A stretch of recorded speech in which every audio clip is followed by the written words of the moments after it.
Howdy folks, I'm outdoor obsessed, and today I'm broadhead obsessed. So we all know that a lot of work goes into making a good shot, but one of the things that can be very time consuming and very rewarding or very detrimental to your shooting is broadhead tuning. So if we have any differences in flight characteristics, then we're going to see that on our broadheads, and it might be that thing that robs us from that shot we spent all season training for. This video was filmed over 100 shots, and this is my third time being out because I had a couple days where I wasn't shooting very good. The funny thing about it is that you can go from shooting really bad to shooting pretty good in just a few little tweaks on your bow. It doesn't take a whole lot sometimes. Quick side note, I am not Levi Morgan or Bodie Turner, and my groups reflect this. This video is based on you having a properly timed and paper-tuned bow before you begin. So make sure that your timing marks are dead on, and make sure that you can shoot close to a bullet hole before you start any of this, or it's going to be a very long bumpy ride. Thanks for tuning in and enjoy the show. The catch with broadheads is that we need good fletches to be able to steer them. I had some weird unpredictable shots, and it took me a bit to kind of catch on what was going on, and it was actually, I was under fletched.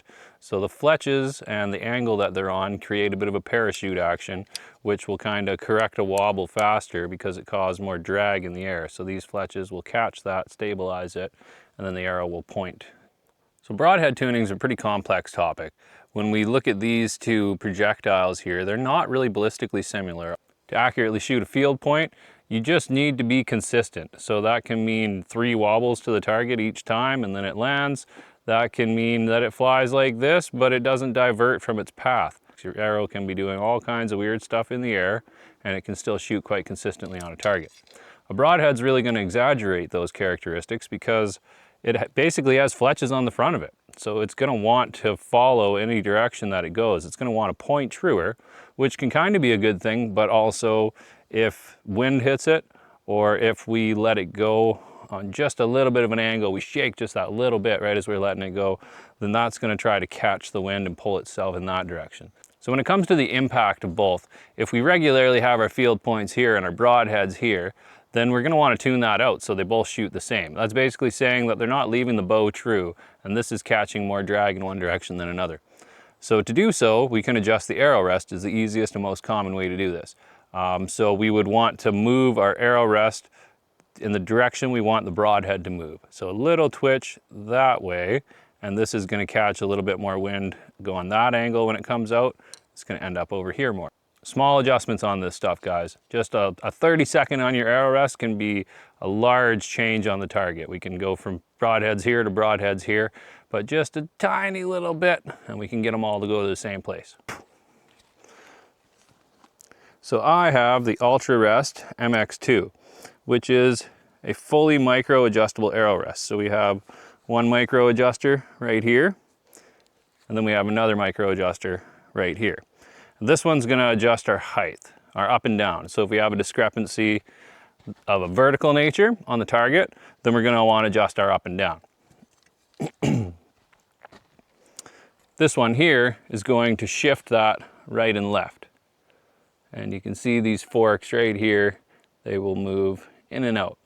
There is a factory specification for this, and I don't recommend diverging from that a whole lot. On my bow, my arrow rest is basically set at factory true center shot, both vertical and horizontal. It will be within a couple of clicks, which will be a couple of thousandths of inches. So how did I magically get to do that? Well, this bow has limb shift technology. And what that does is it literally allows you to move the cams inside the limbs. And what that does is it moves where your string centers. So by moving our string, it's kind of like imitating moving our arrow rest, but we're actually truing the bow to what the manufacturer recommended. Another way you might be able to tune this is most bows, this is a Matthews thing, most bows will have a cable here and a cable here off of each limb. And adjusting the cables individually will tilt this cam right and left, and that will adjust our cam lean. The thing about cam lean is it also adjusts our string neutral. So it's going to shift our string in either direction depending on how we adjust it.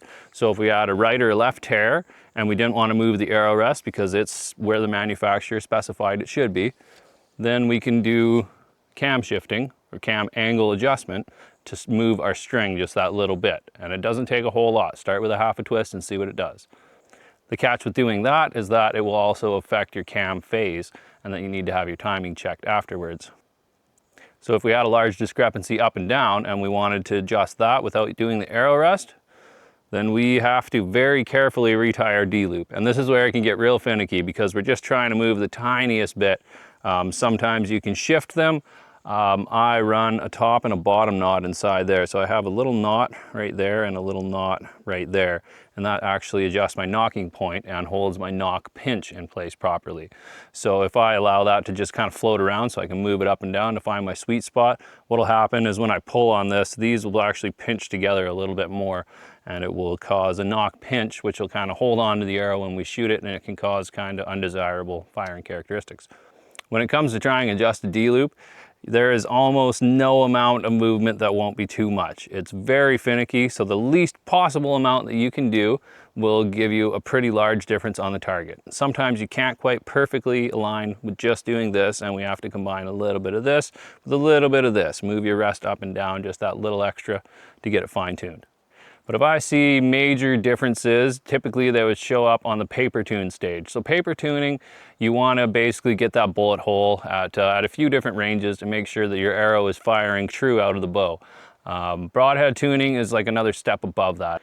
So by playing with our fletchings and then of course our bow and the different tuning options we have by changing our arrow rest position or by changing our D-loop position or our string position, either with a limb shift style adjustment on some bows or by cam angle lean. We should be able to find that sweet spot to where we're getting field points and broadheads repeatedly into the same area to the point where we can't tell if it's our shooting or whether that's how they actually fly.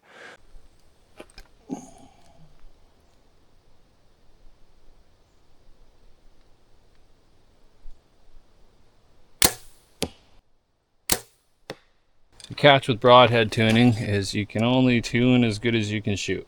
So even having a slightly off day, you can only do so much.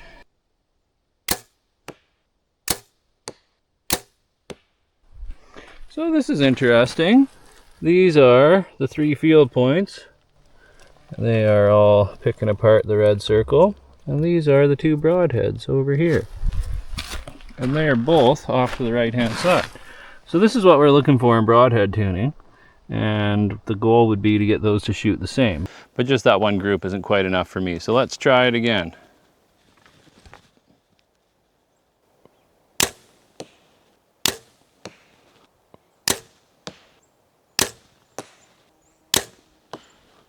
That one was a little rough, that was me. All right, so who's who, you say? That's 45 yards.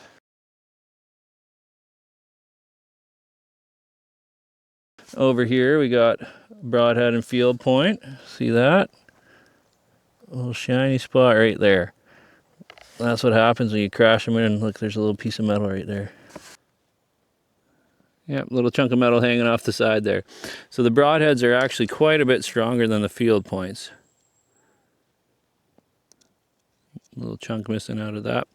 It just chops it right off. Look how many frogs are in this puddle.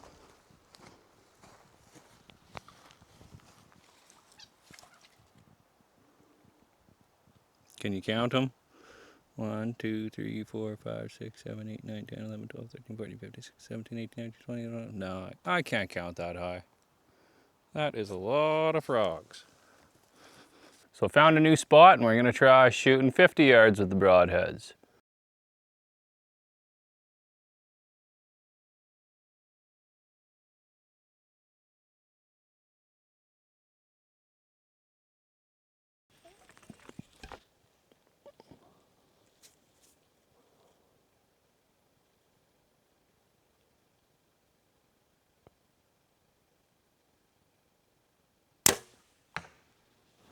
Felt all right. Let's live dangerously and send another one out there. Now let's send a few field points out there. See if they group similarly. See if I can shoot good enough to tell is more what the question is. Well, that felt good. I saw a little chunk of foam come flying out of it, so it was probably close to the middle. The middle always ends up getting a little bit soft with age. Holy cowsers. That sounded like it might have gone right through. A big piece of foam came out that time. Let's see how we did. Looks like I'm shooting a little left today. Bunch of frogs. Look at the size of that one there. Kerblunk. Okay, we are shooting a little bit left today. All right, where's the blades? Ooh, it looks like they came in real close to each other here. Oh no. So one was nice and centered, and one was a little bit left. That's likely me. This is what I really like to see with broadheads. See that one there? It's got a field point above and below. So let's pluck those out and try again.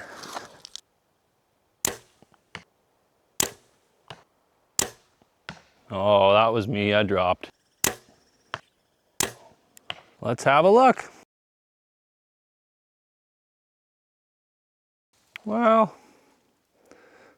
not super pretty. We had one broadhead nice and centered. We had another one over here. So the broadheads are pretty central in the group again. Let's try another one. Broadhead.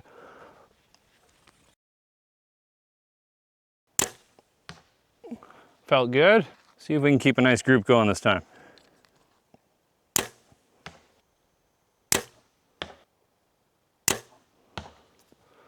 A little twitchy on that one. Oh, a nice chunk of foam came out.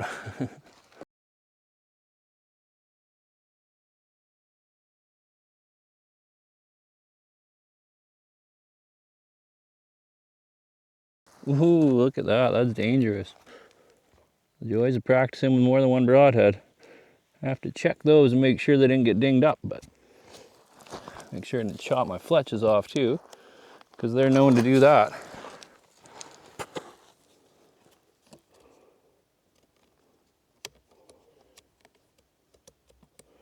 That's remarkable. Well, I think I need a sight adjustment. Just move that whole group over a little bit. But as far as the broadheads and field points, I think the broadheads were doing similar. I think it's just me being shaky today. The thing about broadhead tuning is it can never really be too good. It's up to as good as your groups are on that specific day and as good as your tuning abilities are as an archer. We can always use more time, we can always use more practice, me included. I definitely need more of both. So after checking out all those videos and watching, it looked like most of my broadheads were showing up on the left-hand side. I didn't have anything that was right at my field points. So I'm gonna say that's not quite a coincidence, and my tune's a little tiny bit off. Also, my groups haven't been looking as good as they usually do, and that could be because things are kind of swimming just a little bit in the air as well. So we're gonna do some limb shifting today. I'm gonna move my upper cam over just a little tiny bit here. And we're showing up on the left, so we would want to angle our broadhead to the right more, which would mean string movement this way. So let's just move that upper cam inward just a tiny bit here.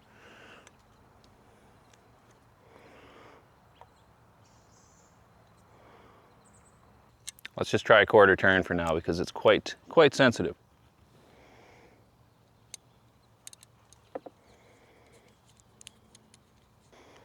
Okay, let's see if that did anything. So now we're at 30 yards. I got some yellow dots on the target so we can aim at different ones. I don't have to worry about crashing broadheads into arrows and wrecking stuff.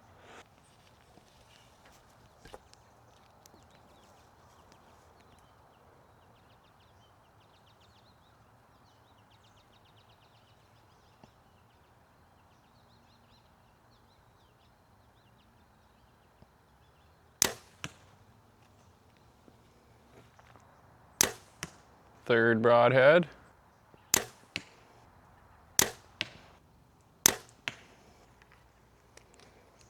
Let's check them out.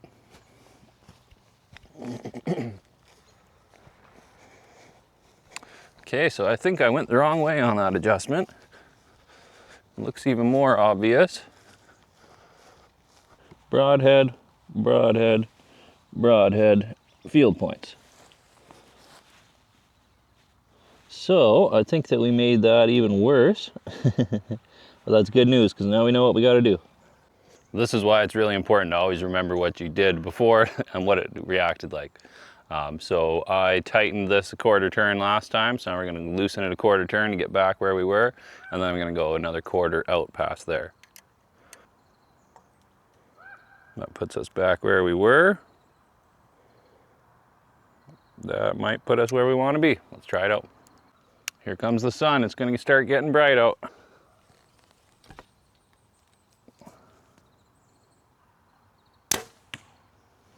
That one flew nice. I think we're getting there now.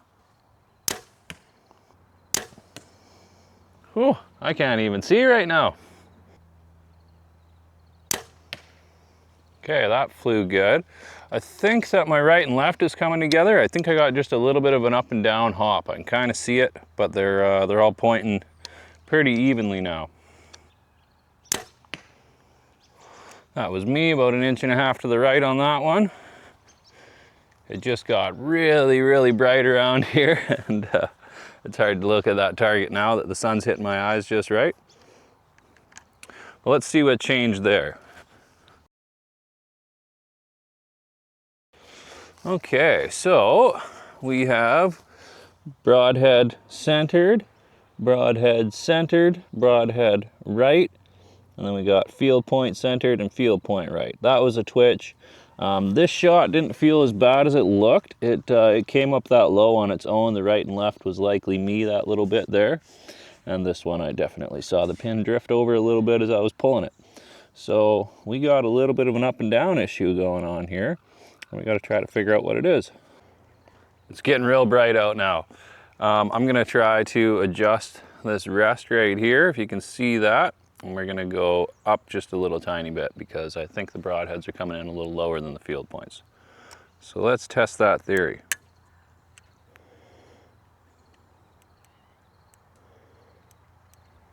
Let's do 5 clicks and see if that's noticeable. So that's 0.010 of an inch. Let's see if I can see this target. I got my hat pulled down all crazy to try to block the sun on that angle. It helps.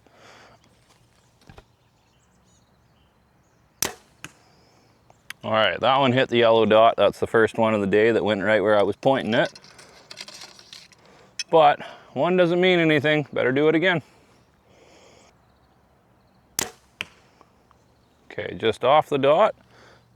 That was likely me because I'm squinting a little bit out here.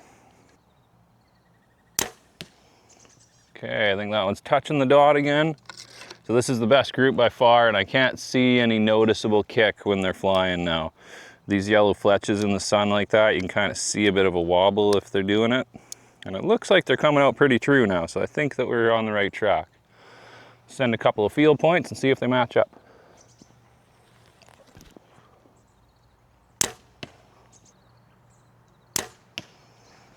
Very similar.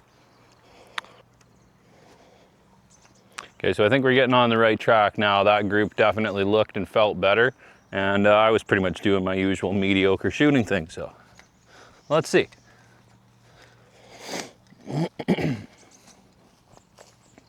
This is how I usually go with tuning. It'll be pretty ugly, and then all of a sudden it'll just tighten right up. So this is 30 yards, and the group is about that big. Everything's almost touching. So we just went from like a 5-inch group to 2.5 with just a couple of clicks on that rest. So we got one broadhead in the yellow, one a little bit off, one just a little tiny bit off, and then the field points. One of them tried to go right through.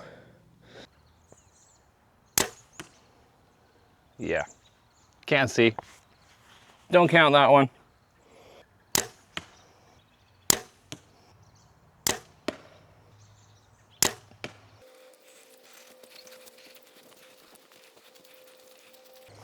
Okay, this first one I said don't count because I couldn't see. It was the outlier on that one.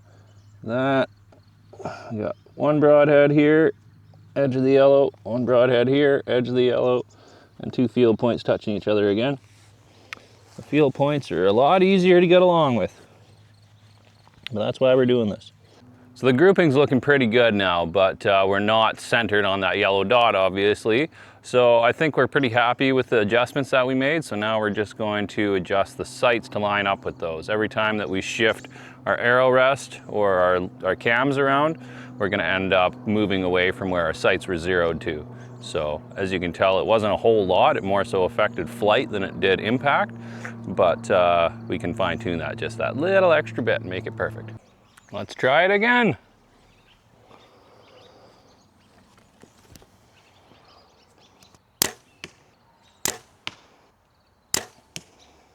There we go, that one went where it was supposed to. Nope, that was me.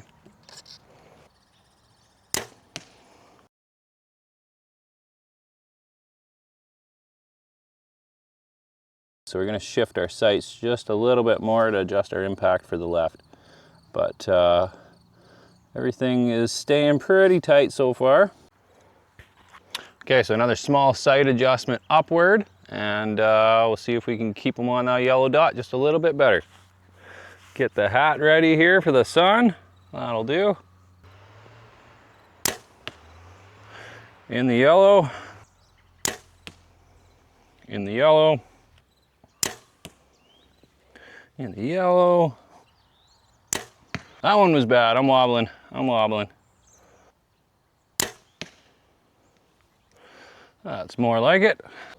So we had one real bad shot on this group, but broadhead, broadhead, broadhead, field point, big miss. Getting warmer. Well, another small sight adjustment, and we should be getting pretty close. Let's see if we can get that perfect group finally.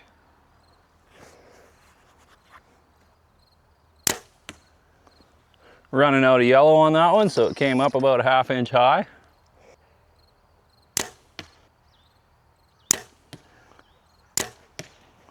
Yellow. My pin's so bright it makes the yellow dot disappear when I get over it. Ooh, I think that was carbon. Let's check it out, see if we finally got it. Survey says, I think we got it. It's talking about shooting the same hole repeatedly. That's what happens. That's hard on fletches. But that one's yellow, that one's yellow. Those two are buried in the yellow together. So I think that we found our tune. And just with some tiny little adjustments, we went from shooting all over the place to hitting the yellow dots. So I'm finally feeling good about our 30-yard groups. I'm just gonna back it up to 50 yards, and we're only gonna send one broadhead this time, because now that we're tuned, we got a really good chance of them colliding and completely obliterating the arrows.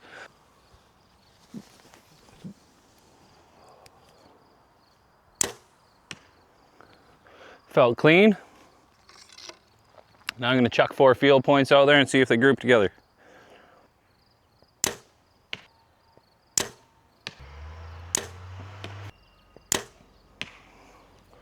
Whew, it's warm. I am sweating now. So this looks better. Let's get that in the sun.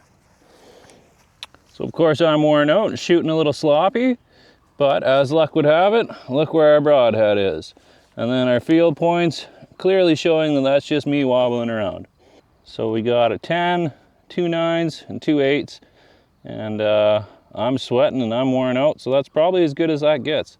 And this makes me happy to see that one right where it's supposed to be. And of course, that was the first shot. I was the most fresh.